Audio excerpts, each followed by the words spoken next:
Good afternoon বন্ধুরা। আজকে শনিবার, দেখো দুপুরে লাঞ্চ মেনু কী কী রান্না করলাম। আজকে মনসা পূজা দিয়ে এলাম, অনেক দেরি হয়ে গেছে। তো দেখো ঝটপট করে কী কী রান্না করলাম তোমাদেরকে দেখিয়ে দিচ্ছি। দেখো এই যে ভাত, আর গরম গরম ভাত, আর এখানে দেখো মুগ ডাল, ছোলা কচু আর লাউ দিয়ে মুগ ডাল করেছি।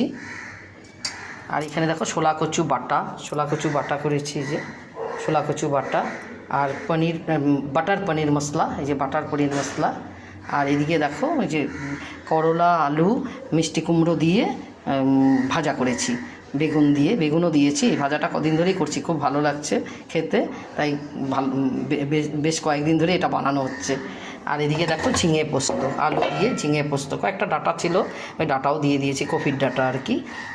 তো এটাই আজকে আমার দুপুরের লাঞ্চ মেনু বন্ধুরা।